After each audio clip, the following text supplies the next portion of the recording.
Hi, I'm Dr. Melissa Longo. Welcome to Everyday Rockstar Moms, where every episode I'll interview moms just like you who are rocking it in their homes, raising their children, managing their households, building their careers, working on their relationships, dealing with challenges, finding success, trying to find balance, and themselves along the way.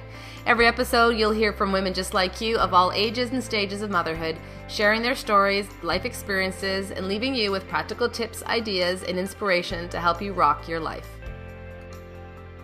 Good morning, Kaeli. Welcome to the show. Hello, Melissa. Thank you for having me here. I'm thrilled to hear your expertise in your own professional world, but also, more importantly today, who you are as Kaeli the mom. So why don't you start by telling us a little bit about yourself, and so our listeners know about your children and your professional life? Well, I am a mom, and I've always thought that would be who I was. Even taking care of my sister when I was only 5 years old, it was just something that I grew up with. So I thought I would be the greatest mom ever by the time I had my own children. And I have found it wonderful and rewarding. My kids are 14, 11, and 8. And I have also found that I have had a lot to learn. I didn't know nearly as much as I thought. But I have definitely been on a path with myself and professionally to uncover ways to be with my family and to bring a life where we all thrive together. So I've done that in lots of ways, including authoring a book and interviewing different professionals about parenting and how that relates to our relationship with ourselves and our relationship with our children. Yeah, I think you're certainly not alone. And if you've heard any of the other interviews I've done, as far as none of us know how to be a parent. We just try to do the best we can and learn from as many people as possible along the way. Yes, there are so many people with lots of great ideas, and if we support each other and work together, it's amazing the wonderful things we can bring to our families. What do you find has been the biggest challenge with your children over the years? You've got now a teenager, 11-year-old and an 8-year-old. Does anything stand out for you as far as one of the most challenging times as a mother? I find the challenging times around making some big decisions, like which schools to send them to, or how to deal with those big things like healthcare. And I find the challenge is more with myself and second guessing what I feel I should do and the expectations of what I'm seeing in the outside world of what I should do. So really listening to what my children need and listening to what I believe I should do. I have found that to be challenging and something that I've had to work at trusting myself. And what has been a great way for you to learn how to do that more? It sounds to me like you're trying to really focus on parenting from the heart and with what resonates with you and your partner and how you want to raise your children, and not so much what everyone else says you should do, which is, again, something that so many families deal with. Yes, I think we all deal with that in so many aspects of our life. And so I've really tried to take the time, have time in my life to reflect when those big decisions come up. So what outcome do I want? What do I really want for my children? What do I really want for their happiness, and what would really be the best thing for them, knowing that they are separate from me, and maybe the best thing for me isn't the best thing for them, or the ideas that I have aren't in line with what they really need. So taking the time to reflect is really important to me, and really listening in to what they need and what is going to help them in their life. It sounds to me like you're really trying to focus on understanding your children as individuals and trying to understand what their needs are as unique individuals rather than just enforcing what your beliefs are on who they should be or what they should do. Yeah, I really do. And this has really been a work in progress for me, understanding that the amount that I love them has nothing to do with whether they do what I want them to do or whether they don't. I can sit and see how important they are as individuals, and it really helps me in making decisions. It really helps me in having good communication with them when I see they are in a different world even than I am in. They're growing up with more technology, just differently than I grew up, and I really understand that I can learn a lot and that they know more about their world and what's going on inside them than I know. even though I've been around them a lot. What has been your greatest resource in that whole process? I mean, would you say working with professionals, books that you've read, blogs, resources? What's guided you the most in understanding them? I I'm on a constant path towards learning more about communication and being open-hearted, and I think I've tapped into so many different resources, but I'm always trying to listen to different webinars, and I'm always trying to read more books. Because I believe that every insight that you get and every connection that you make is a stepping stone to the next thing that you might learn. So every part gives you a new awareness, even if it's just a little aha moment, or every little thing that you learn gives you a new awareness and a new ability to do something better or to do something more. So learning, it was great doing lots of interviews with different people because I could ask the questions that I was really wanting to know the answers to. So just seeking out people that can confirm and support what resonates with you, what is important to you, what messages that you that will be in line with the way you believe, so that you can just strengthen yourself. Absolutely. I think that, we all deal with people in our life sometimes that absolutely ground us and support us and validate who we are as humans and the kind of mothers we want to be.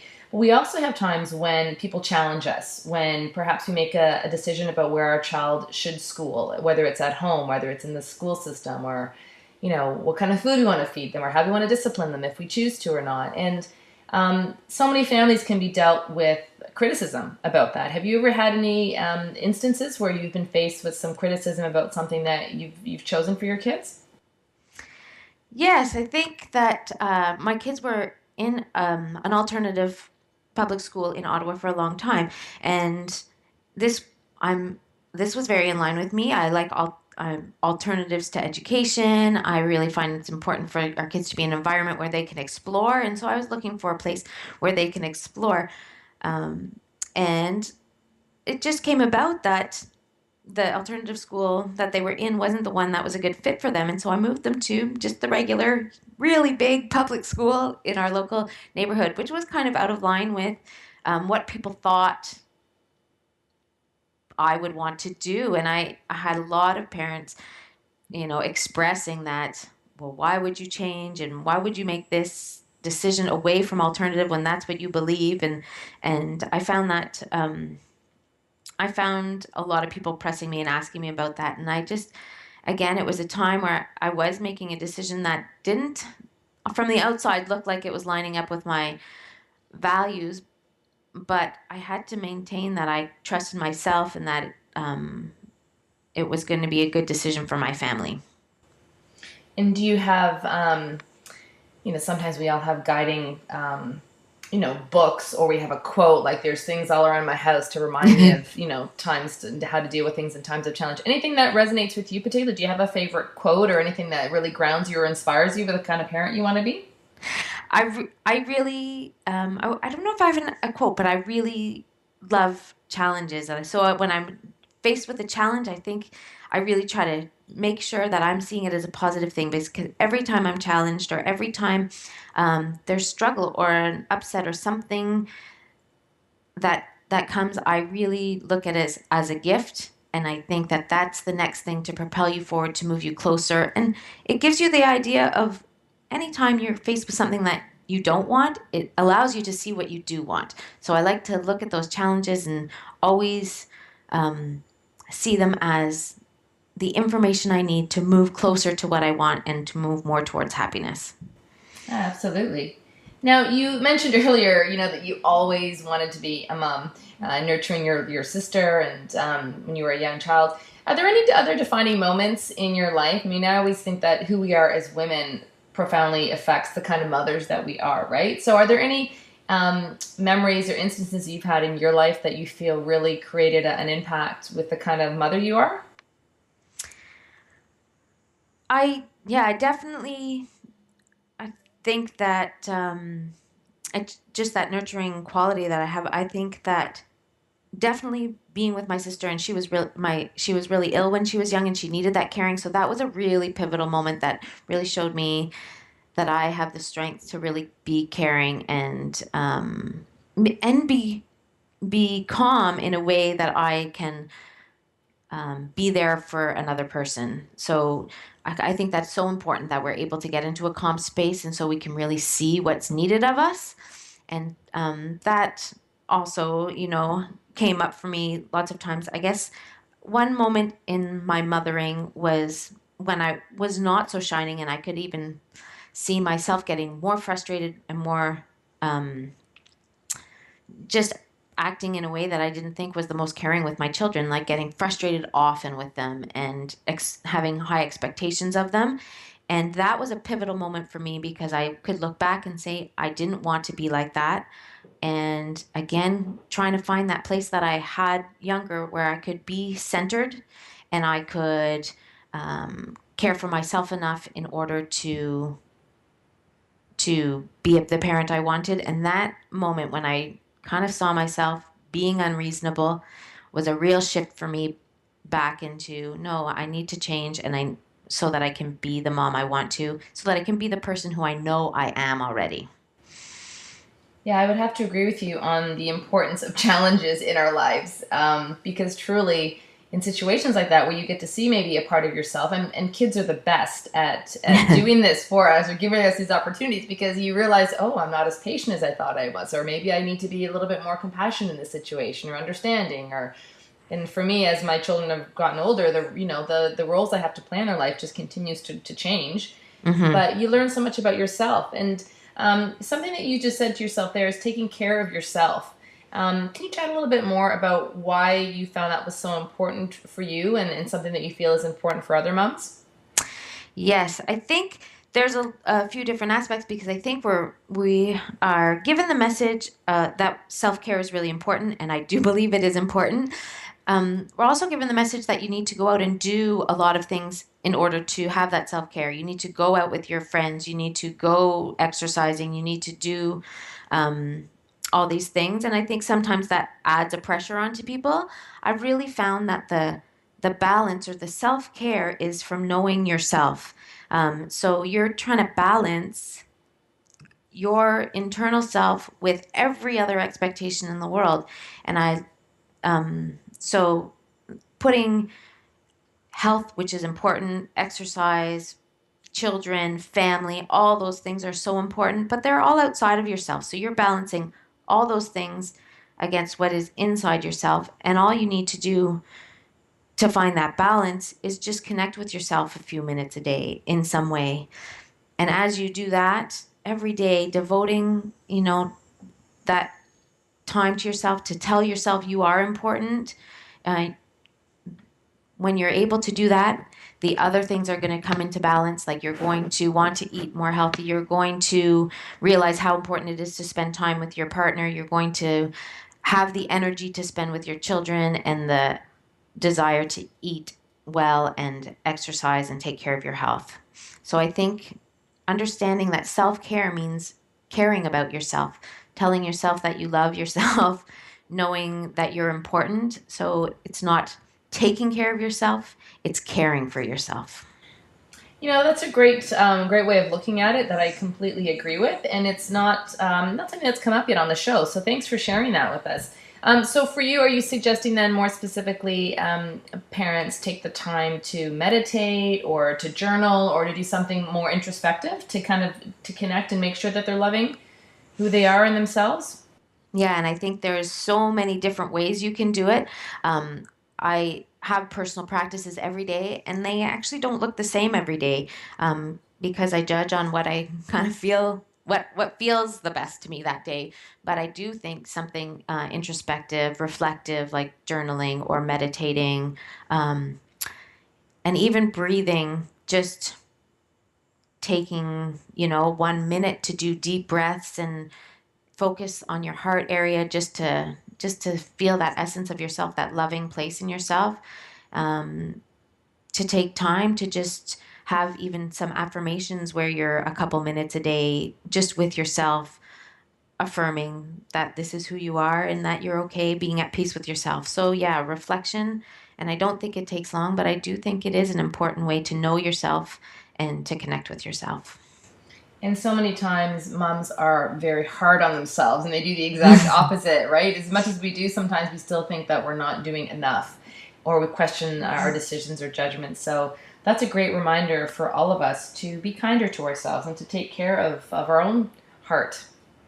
Yes, we do as mothers. The guilty feelings that we get, the expectations from everywhere, it makes sense. We want so much for our families. We love them so much. We want to give them so much. We want them to have every experience and opportunity. Um, that it makes sense that we feel these feelings, but they don't serve the family or yourself either in the end. Who have been some of your biggest influences on the kind of mother that you are? Well, I would always say my mother is a great influence to me, just watching her change and journey through parenting and be open to new ways, always open to new ways. I think that's very important to be open to new ways because life changes and the world changes around us.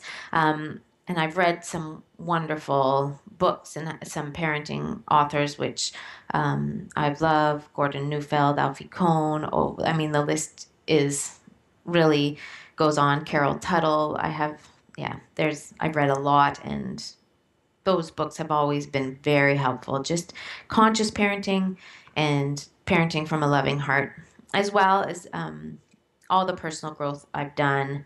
I just think really helps because any amount of work I can do on myself, anything I can do to better myself, to be able to be more calm, to be a stronger and healthier person, just has lasting effects on my family. I agree. Now let's talk a little bit about your book. You recently wrote a book about parenting. I did, Parenting Your Way, from tough love to enough love. And it has a few different parts.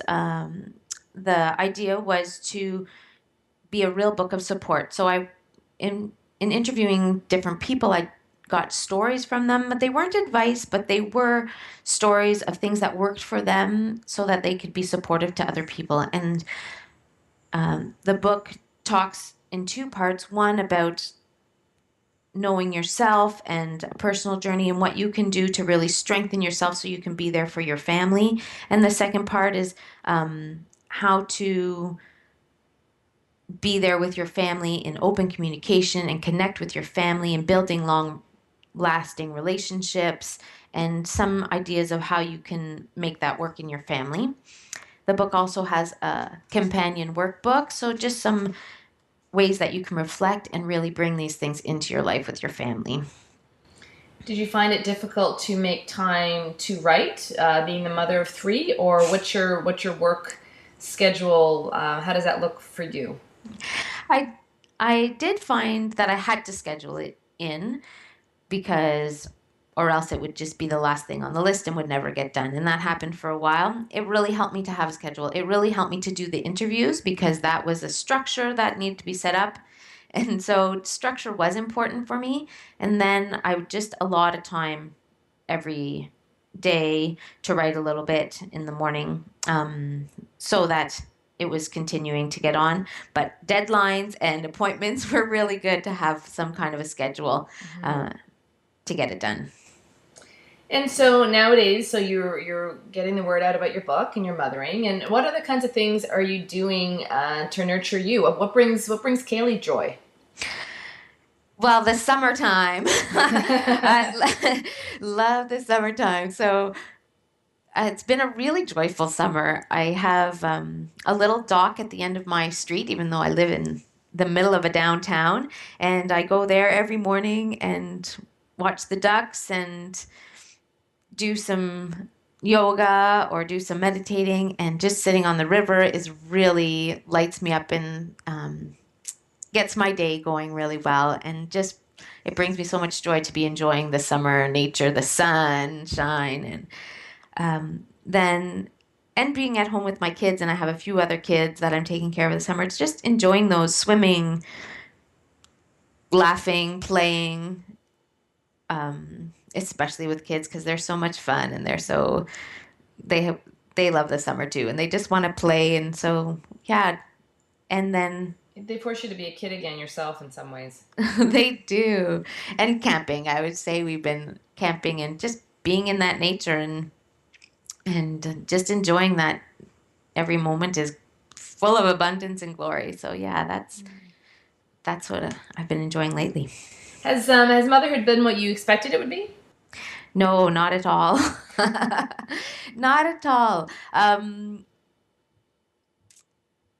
I think that, I don't know why this is such a hard question for me. It's not been what I expected in some ways. I didn't realize, especially at first, the magnitude of how much of a 24-hour a day deal I was getting into. And I think I realize now, but I don't know if you can at the time, that passes, that need to be on 24 hours a day, and you get more and more time to watch and be with your children as they grow older, as opposed to needing to be in that busyness. I don't think there's anything that can take you away from the amount of energy it takes to mother young children. And I think that's very important time, because I think that time is what allows you to know that the freedom when it starts to come as they get older. And I think we're designed to really work hard for those first years so that we can then start to release and let them go and let ourselves go, so we can develop as people and they can develop as people as they grow. Yeah, I agree. And well said. Well said. Thank you for sharing that. What's a great way for people to find out more about your book and about you if they want to connect with you? You can find out anything about me or my book at my website, www.livinginsideout.ca. That's all one word, LIVINGINSIDEOUT.ca. You can connect with me by email there or phone. You can also find me on Facebook. And I love to be in conversation about parenting and about personal growth and learning our emotions and building a life for ourselves so that we can thrive and love ourselves. And all of your contact information will be on the website and in our show notes as well. So thank you so much for your time today, Kaeli. And I'm going to let you get out and continue enjoying this beautiful summer day. And any last final thoughts you'd like to share with our listeners? No, I would like to thank you, Melissa. This is a great conversation. And I'd just like to share with listeners to really support yourself and allow other people to support you as well on your journey, because we're all in this. We're all in this together. Together, yeah. Yeah. Thanks so much, Kaeli. You have a great day. You too.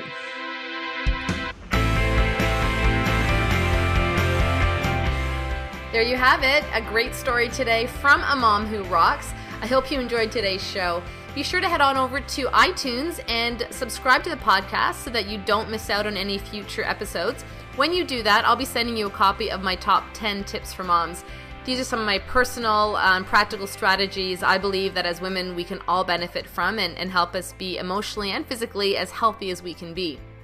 When you're also there on iTunes, I would also love it if you left a review. It's really important to leave some reviews, because that helps other people find the podcast, and it helps inspire them to listen and potentially gain some insight from the podcast. Tell other moms that you know would benefit from this show, or most certainly nominate them and let me know who you think I should be interviewing. I'd love for you to connect with us on Facebook as well. Head on over to Everyday Rockstar Mom and join our community there. Thanks so much for joining us today. We'll see you next time.